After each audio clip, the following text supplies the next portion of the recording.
पावसाळा म्हटलं की सर्वांनाच चटपटीत आणि गरमागरम खावे वाटते.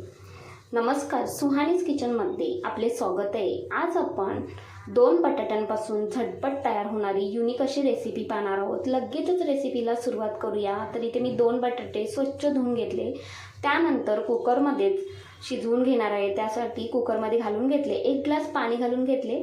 झाकण लावून कुकरच्या 3 ते 4 शिट्ट्या काढून घ्यायच्या. बटाटा व्यवस्थित मऊसूत शिजला गेला आहे. तर कुकरमधून काढून घेते.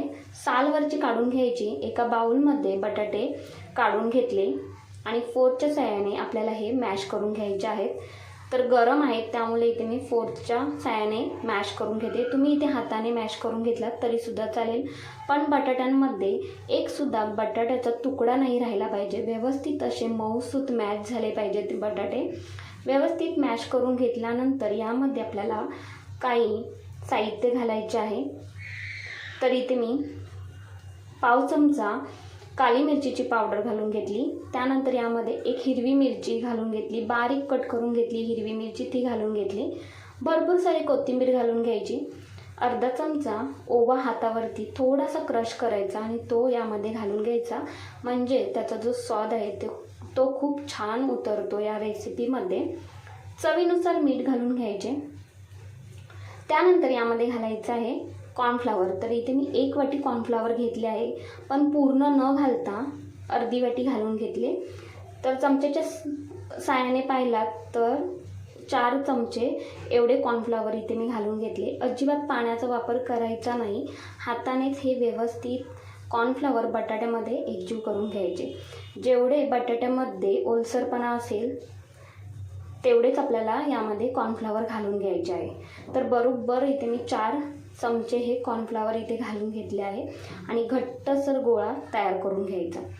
तर अजिबात पाण्याचा वापर करायचा नाही. तर घट्टसर गोळा हा आपला तयार झालेला आहे. लगेचच पोळपाटावरती लाटून घ्यायचा आहे.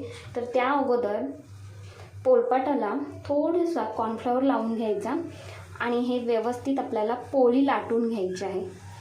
तर पोळी लाटताना आपल्याला ही पातळ पण नाही आणि जास्त जाडही नाही, मध्यम स्वरूपाची पोळी लाटून घ्यायची आहे.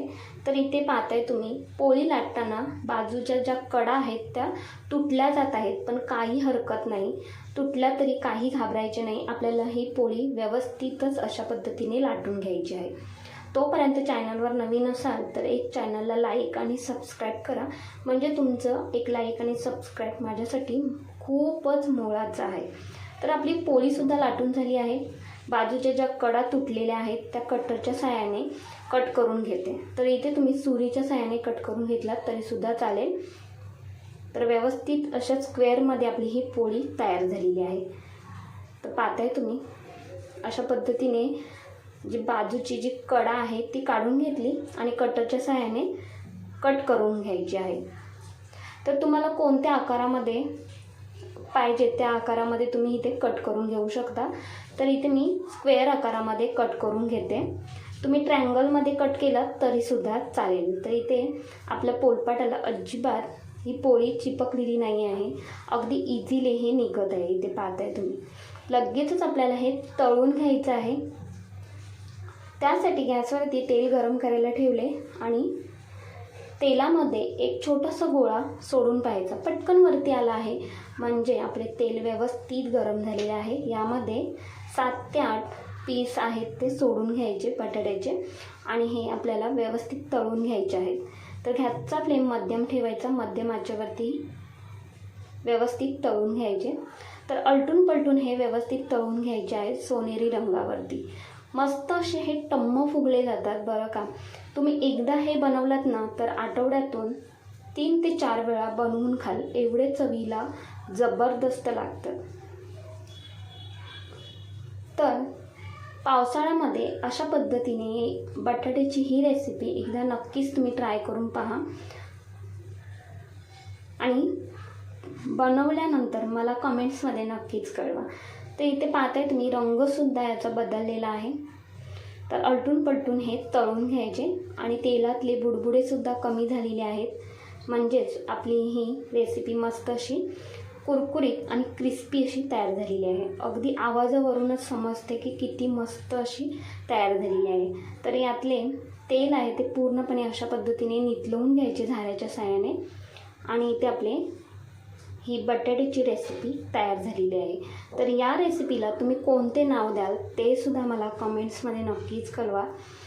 आणि गरमागरम आपली ही रेसिपी तयार झालेली आहे. तर ही रेसिपी तुम्ही कशासोबत खाल तर केचपसोबत किंवा हिरव्या चटणीसोबत ही रेसिपी चवीला जबरदस्त लागते. आणि यासोबत चहा असेल तर मग काय एक नंबरच. तर खरंच एकदा बनवा आणि मुलांना आदल्यामधल्या वेळेमध्ये सुद्धा ही रेसिपी बनवून द्या. मुलेसुद्धा आवडीने खातील.